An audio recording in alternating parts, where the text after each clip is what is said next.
Welcome, folks. We are on the fully remote talk show, the only talk show for leaders who are adapting their leadership style to the remote first world. We are on episode 10, and today we are talking about why empathy is important for remote teams. I think we all know we are in the era of the great resignation, or anti-work is trending in Reddit, and like the talk about toxic work culture has been around in tech space, but also across the globe, across different industries as well, which is now starting to gain limelight. And it is coded that like, empathy seems like it's the antidote for all of these things. But what does empathetic leadership even mean? Like, what does it mean to be empathetic? And how can we stay empathetic in this remote first world when we don't even see people face to face? Is that even possible? And I don't know the answer to this question, but we found somebody who does, and I'm super excited to bring Grin Lord among all of you over here today. Hi, Grin. Welcome to the show. Hi, thank you for having me. Yay! So for folks that don't know Grin, she is the person who is bringing this idea of hard science, AI, to the world of soft skills. She's the founder of Empathic AI, and she's also the founder of a community called Therapists in Tech. You can see the link to both of them on the side, and like feel free to click and get to know more about that. And you can also follow LinkedIn, Grin on LinkedIn as well. Grin, welcome to the show. Thank you so much. So happy to be here. I love this platform. So fun. Awesome. Okay.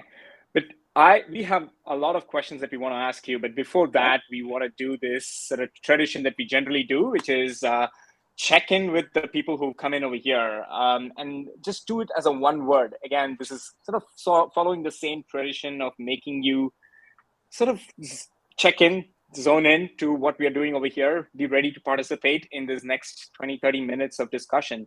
What emotion have you felt the strongest today? And like feel free to like type a word or a phrase and hit enter in that box over there. And then in a minute, we will see what everybody else is feeling right now. I think what emotion have you felt the strongest today is another way of asking how are you all feeling. But I guess this is about empathy, and I think this sounded more fancy for me.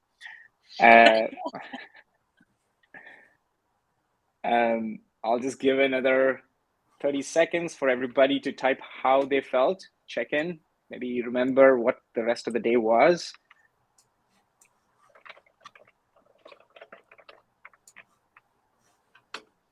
And we will see what people are feeling today. Oh, happy, joy, distracted, nervous, excitement, fatigue, energized. Ouch. Whoa. Ouch is like an emotion for sure. I think from the world of empathy, from like everything, I think Grin can like relate to all these being real emotions in the emotion vocabulary, I suppose. This is great. Whatever your emotions are, now that you're here, I think like the only emotion that we want to do is participatory, if that is even an emotion. So let's kickstart this and start with our interview stage over here. Grin, I'm excited to have you over here, and I have like a ton of questions, but I'm going to just jump directly into this, right? Like, why is empathy so important in the workplace? I mean, like, I know that like a lot of leaders who we know and who are making these like billion-dollar news and everything are not really that empathetic. And so what is the big deal? Why is this an important thing? Yeah, and I think they're paying the price right now. So, I mean, empathy fosters trust and loyalty ultimately. So when you have a non-empathic work environment, that's where you're going to see churn. Look at these. I'm like partially distracted. Sorry. It's exciting to see all those.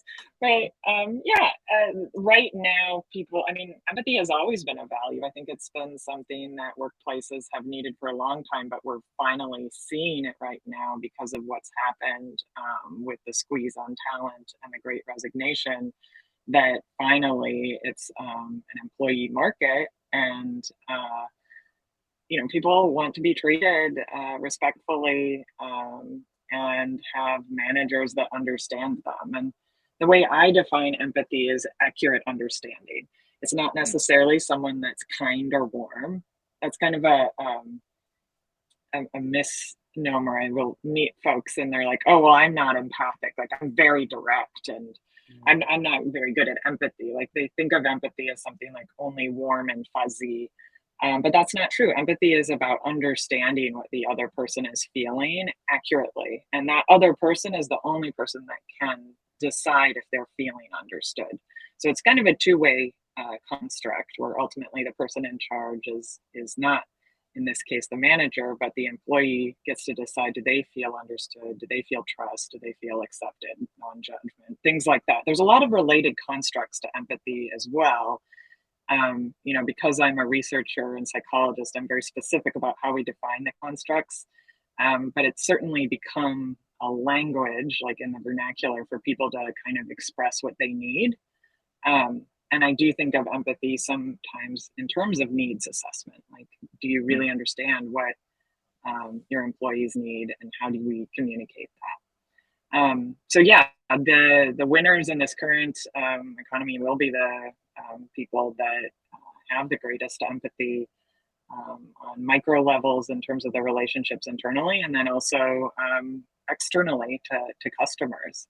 You're seeing a huge uptick in companies that are trying to kind of crack this for the customer relationship as well, with loyalty and retention. So stop there for the moment, but no, I think this is great. I mean, you actually kind of answered my next question, which was going to be like, I think empathy makes sense for a person, but like what it looks like as an organization or as a culture. And I think you brought up a very good point about like, this is kind of how you show up in like internally as well as externally for to represent your organization, and that makes a ton of sense. And I'm also like curious about like what the counterculture to this is, again, right? Like, I mean, empathy is a part of the culture in any element. Like, it's like there is always there's standard things that you can say is like, you got to be honest, or you got to like make money, or some things like that, which are part of some people's culture. But when people are not empathetic, when companies are not empathetic, what does that feel like? What does that counterculture look like? That's interesting. As you were talking, one of the things that's important at the organizational level is that there's buy-in at the top. And in the various companies that I've started or I've been a part of, sometimes the strategy for introducing empathy goes wrong from the beginning, where they start in a bottoms up way. Like, we want our agents or our call centers to be empathic. So like, let's train them in this skill. But that's not true organizational empathy. You're not getting loyalty. You're not going to get retention from those employees. You also won't get it from the customers, because customers can feel when, the person they're talking to is stressed or unhappy, things like that. So there needs to be top down buy-in for a lot of these organizational interventions. Even if you do start at the bottom, there still needs to be a full change. And when we interact with organizations, sometimes we will start with the people that are interacting with customers, or we'll start with small teams. But eventually, as we learn patterns and insights, that starts to trickle up into like, okay, well, we need to make these changes to impact what we found down here in these conversations. So yeah, it needs to be adopted at the highest levels in order for it to be successful. So I know that wasn't exactly your question. You were kind of talking about what are different corporate cultures, like what do they look like, Right. and what are ones that aren't as successful at adopting these. And I would say that kind of surveillance culture is one of the things where there is this like micromanagement, attention, treating employees like replaceable cogs and parts, and not getting to know them, not creating that space for understanding. And it can lead to a lot of long-term problems. Maybe in the short term that builds efficiency. But again, we're seeing it now. So we're seeing the consequences of when those things take place. I want to say one other thing too, though. Part of the company that I founded does help companies unify in the way that they talk to each other in empathy. And so there is some sort of directive. I don't think empathic companies look like everyone to themselves, just do whatever you want and be whoever, and like we just accept you radically. Like there are some like guidelines and like how to talk to each other, how to interact, how to talk to customers within an agreed upon construct of like, this is how we define empathy and human understanding. So getting that buy-in at all levels also has to do with like defining what it looks like really specifically and helping to coach people behaviorally to like meet those company culture guidelines or external guidelines. So I might be getting too specific, but yeah. No, yeah. I mean, I think this is useful. Again, like I'm learning a ton over here, but if folks who are out there want to ask a question, feel free to like raise your hands and like come up and ask a question. I can keep asking Grin all the questions over here, but I would love to hear other opinions over here as well. That's kind of like the idea behind using interactive forum right now. But one question, I want to like, jump to a quick activity that like I want everybody to be involved. But before that, I wanted to just get like a quick thought on like, how does somebody who is a leader and who wants to convince their organization, like talk to them about it? Like, it's like a measurable way to say, like, if we do this, then we can actually improve empathy. And like, what is that ROI of empathy, or like, what is the measurable way that they can talk to their organization who understands numbers? Yeah. I mean, it would depend on your vertical and use case, but really we're looking at retention. So whether that's employee retention or interview acceptance rate, whether you're looking for long-term lifetime value of a customer, I mean, that's the value of empathy. Is building that trust, that relationship. And so this isn't a, an adoption that you'd want to take at a company where that's not important, right? Where you're just trying to make a quick buck or just like churn people through. This is really a long-term strategy for adoption. And we're seeing tons of studies come out. Like I wish I had stats that I could like rattle off the top of my head, but I know there's like a famous McKinsey study that says, you lose customers, 70% of customers are lost after one unempathic interaction. We're seeing like 17% revenue loss in customer call centers where people aren't matched by empathy. I think there's like 64 million is the average per small to mid-size enterprise for companies that have consistent problems with internal communication breakdowns. And I think that goes to like 34 billion a year just in the US. So like these are like real numbers, like real impacts happen, but for every vertical, they have their own kind of cost and amount that this is, having long-term impact. Got it. This is great. Doug has some question. I'm going to bring him up over here. Doug. Hi, Doug. Hey, Grin. So I have a question that I'm going to ask probably more than one way. And how do you evaluate? So as a candidate that's looking for a role, how do you evaluate an organization that says they're empathetic? And then, the other side of that is, if you're in an organization that says they're empathetic, how do you determine whether it's healthy empathy or or genuine empathy versus BS empathy, right? Like lip service. Yeah. Oh, that's such a good question, Doug. And I think there's toxic empathy, right? Toxic empathy. I love that. Toxic empathy are it's funny. I wrote an article. I'll have to post it after this. That has these little. Maybe you've heard of it, but I have written about like 6 different archetypes of toxic empathy of people like that basically take empathic skills and then like misapply them in different ways. So there's people that have like over-identified empathy where it's like, no, I really understand what you're going through. I went exactly through that and I know what you're feeling right now. And you're like, actually, you don't know me at all. Like we don't have the same.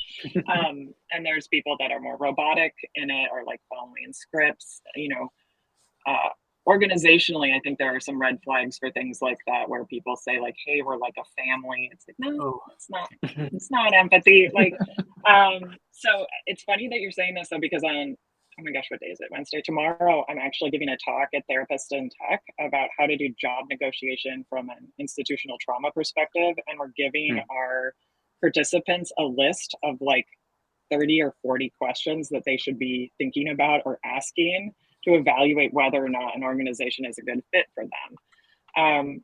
And so I think like interpersonally, there are questions you can ask, but if I was in the candidate seat, I'd be thinking more about organizational empathy. Like, does this person or does this organization actually make room for the individual? And that's not, ping pong tables and snacks. Like, right. do they have an equity plan that is like accurate and just, and do they explain it to you and give you discussions around financial literacy, so like you really know how they're going to be caring for you?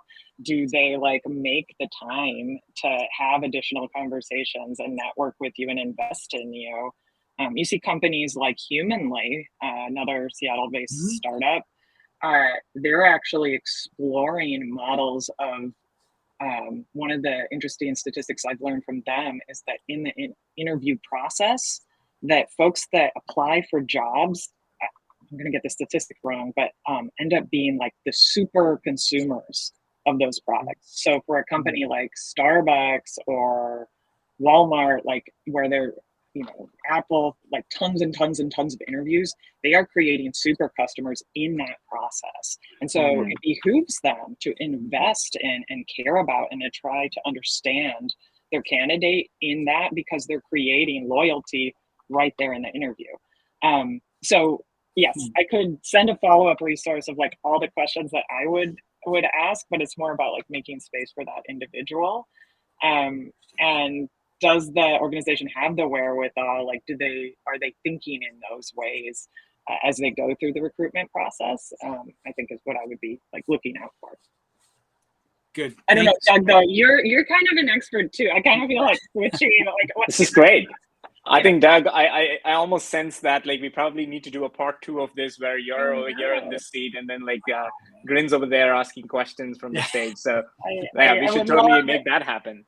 If you have any insights to add, Doug, let me know. No, I'm struggling with this because I'm finding that the brochure doesn't match the the interior of the car. Right. So, and I read awesome. there was an article today that said something like 30% of people that have joined new companies have churned out within 6 months, which is a really alarming statistic, right? And it goes to, they're leaving their current company to come to some place where they think they have found, a perfect fit. And it turns out that, even during onboarding, they just get abandoned. And that that seems like an empathy problem, like company empathy problem, not a, individual. Yeah, exactly. So thank you. Awesome. Great. Thanks.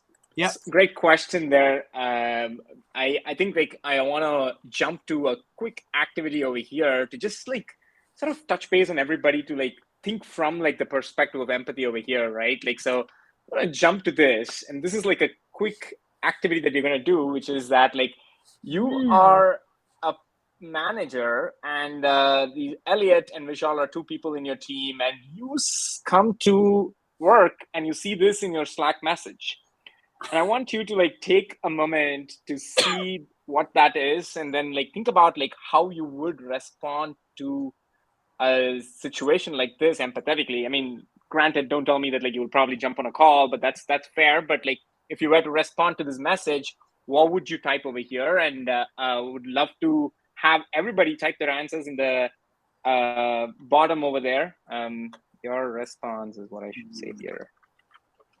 So I'll give like about like a minute or so for everybody to just think about it and like type it. Like it's completely anonymous, so your name is not tied to it, and so we can see what everybody else thinks. But in general, Grin, while everybody else is doing, I want to ask you one question over here, which is empathy is not necessarily a verbal communication thing, or is it how is empathy related to communication, like verbal, written, and everything as well? Like I think they go kind of hand in hand. And so tell me a little bit more about that. Yeah, and I have a lot of bias because again, I founded a company that's just on language and text and empathy and like how you say things. I will say that there's one of the most interesting metrics that we examine is called synchrony, and it's this idea of how people match unconsciously in conversation. So not just in like the words they say, but the placement of those words, frequency of adverbs, pausing, average vocal tone, things like that. And what the research says is folks that are highly empathic will synchronize to the person they're talking to quickly. And it's a directional thing. It's not actually two people kind of finding a mean tone. It's the most empathic person will like, and generally it's the person in power, will try to synchronize to the other person if they're empathic in the way that they're speaking. We did an analysis of some recruitment interviews and found it in exit interviews. The candidates leaving were like desperately trying to synchronize in their language style to the company, and the company representative was just like, no. So there's all these things that you can do, skills like open-ended questions and reflecting what you heard before providing advice. Like those are behaviors that you can do that are empathic. But there are these other things that can't really be taught so much and are more of like an outcome of the conversation and of someone's ability to perspective take and unconsciously express empathy and understanding. So yeah, there are vocal indicators, there's visual ones and text-based ones. And again, the reason I focus on text and language is because they're pretty robust cross-culturally in ways that the tonal ones are harder to predict and like understand and assess. Those really vary depending on location, culture, like, but yeah, it's all there. Great. Yeah, I think the big takeaway is that like empathetic communication is like across mediums, across different ways that we can do. And I think there is ways to that. And we are seeing some answers coming in over here. And I would love to like deconstruct these. I mean, I won't, but this is like my favorite thing to do. Yeah. So yeah, I'm just like quickly looking at this. If you want to take a minute or two to just look at that, and then like, what is your quick reaction to this? Yeah. Oh my gosh, I didn't know we'd be doing this. This is so fun. This is how I train people. I mean, this is how you learn. First of all, if you want to learn empathy, this is how you learn. You simulate it in role plays in person or doing things like this, and you get feedback from someone in real time. Like this is how to learn empathy. You can't learn it from a PowerPoint or someone telling you what to do. So this is very exciting for me. Anyway, first of all, I'm going to say, the answer here is not to respond like you're supposed to call a meeting when something like this happens. Don't slack this out. But since that wasn't an option, we're gonna that wasn't an option because we're of what I gonna said. Go into it. Hi, Elliot. Thanks for sharing how you're feeling. Main thing to understand is that I'm not taking anyone's side. Ooh. My decision was based on what is best for the company and the team at this point in time. So I'm not going to judge whether this is right or wrong, but I'll do it like our annotators would do. Because it's anonymous, let's just do one. Let's just do one of these, but let's not go into this and like, give everybody like a heart attack in terms of like how empathetic am I really? But at the same time, I want to like at least see one of these to get like a sense of how people should be thinking. What are some of the things that they should be noticing in themselves like in the future? Okay, so do you want me to go into this first one, or do you want me to skip? Just one of them. Just one of them. Yes. Okay, I'll start with this first one. So this person said hi, and they greeted, which is great, nice start. Thanks for sharing how you're feeling. So that we'd say is an affirmation. They're like expressing, a compliment or like saying thank you for that. And then they said they're kind of explaining what they felt and telling them like, this is the thing that you need to understand about what I was doing, and I'm going to tell you the rationale. And so that could be like totally appropriate for your company culture. From an empathy perspective, you wouldn't want to do that. You would actually want to take the time to show and demonstrate understanding first. So you might say something like, thanks for sharing how you're feeling. It's my understanding that like I kind of took you by surprise today in the middle of that meeting. How was that for you? Like, tell me about, like, I'm trying to get to understand you and that perspective. Like, this is what I'm hearing you say. Like, is that how you felt? Like, what was that like? And if it's clear that that person already said, you know, whatever. But this is the main thing to understand is that I'm not taking anyone's side is pretty much the opposite of empathy, because you're actually doing what we'd call as a confront of saying whatever you thought isn't what's happening. Like, and you need to understand that. So these are like why remote environments are really hard, is because if that was in person, I doubt it would probably be misinterpreted depending on like tone and rapport and relationship and things. But because it's just in this text, you know, it can really be taken out of context here. So again, I would call a meeting when someone starts to process things emotionally and get some of those extra channels of input. But this initial one, you know, you'd maybe want to just show a little bit more of trying to repeat back what you heard before you launch into like what you were doing.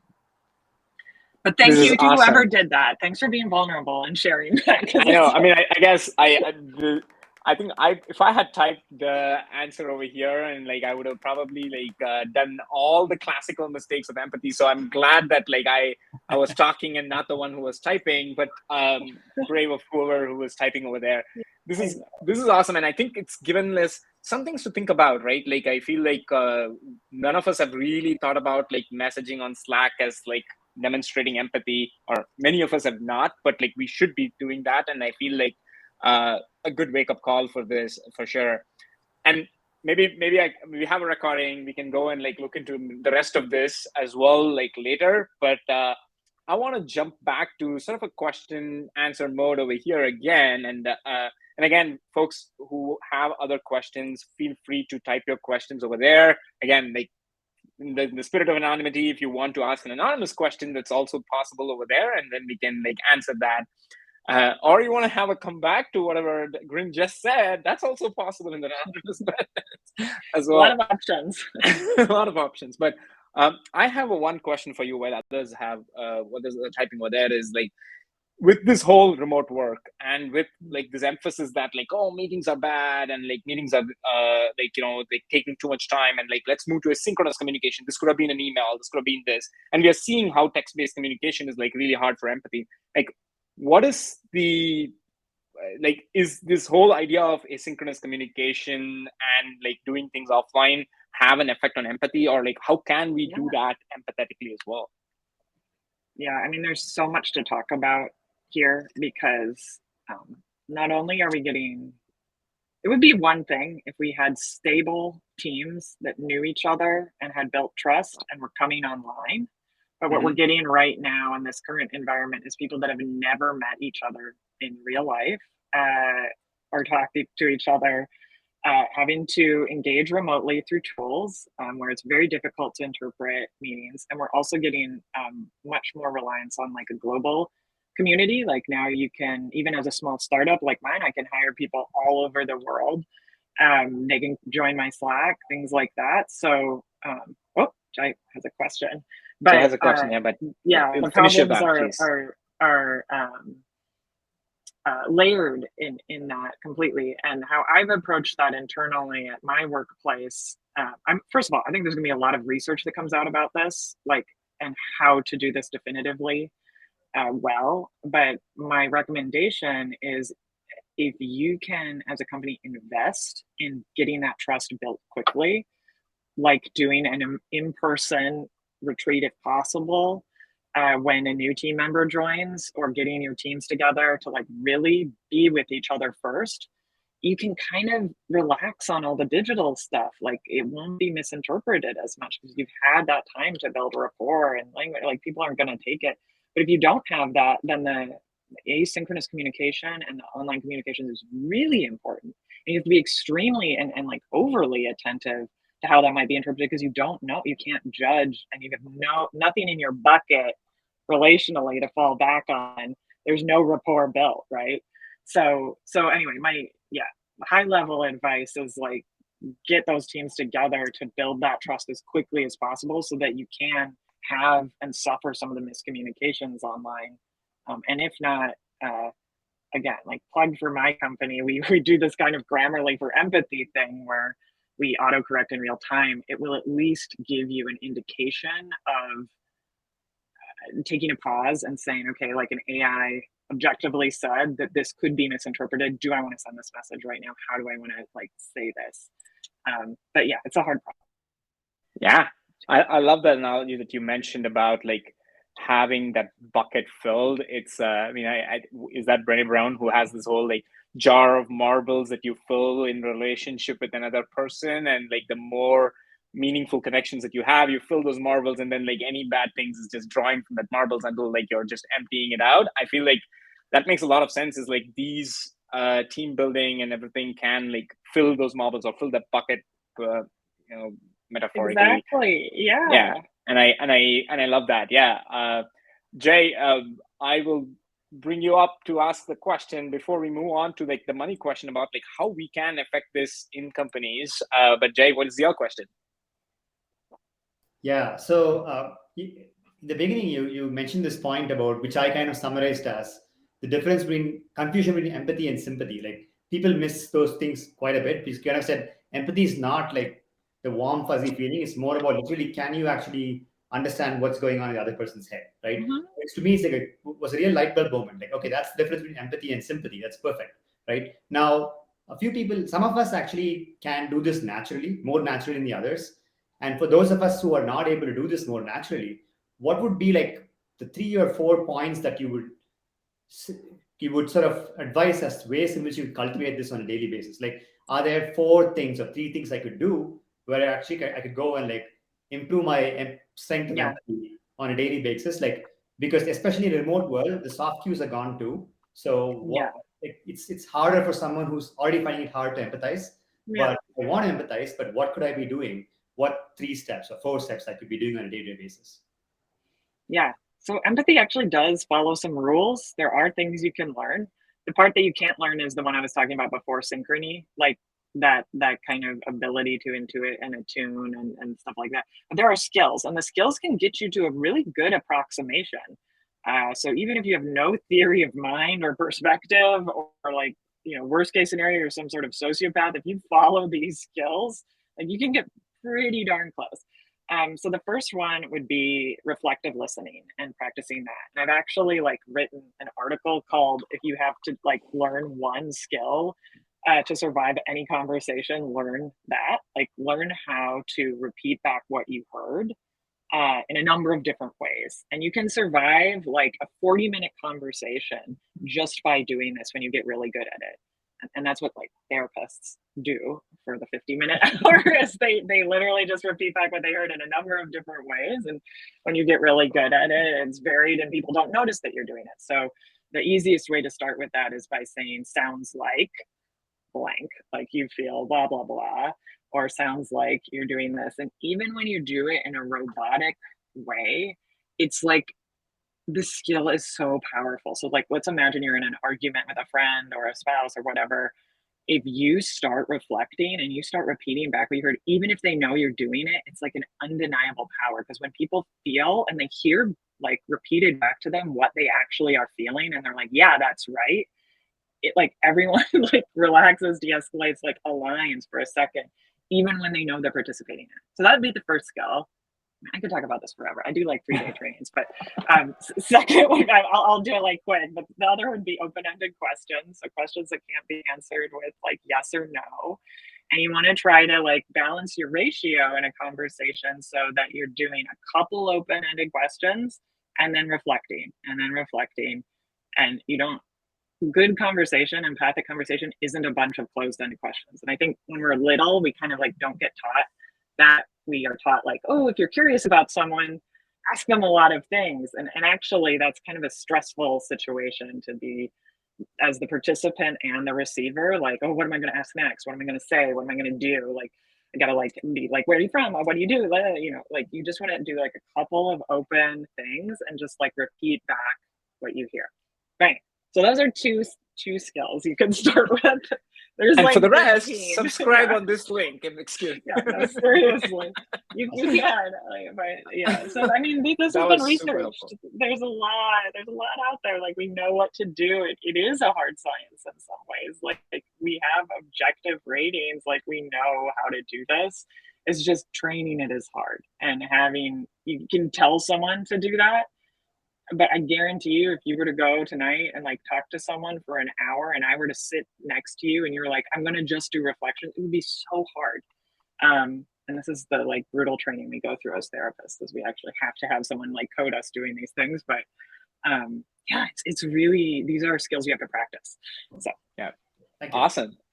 Super, super helpful. Again, I think one of the questions that I'm going to ask is, thanks, Jay. Thanks for that question. One of the questions that I had for like us, you know, it's more like, I call it the money question, is like, for an organization, for a leader, what processes that they should implement for their team, perhaps, or like for their organization, so that like, you know, like this again, like, you know, if you can do the same way, bullet points 1, 2, or 3, and to say like, what can they do to improve their empathetic work culture, that would be fantastic. Well, so like the definition of empathy, right? Accurate understanding. The first thing to do is to try to understand what's going on.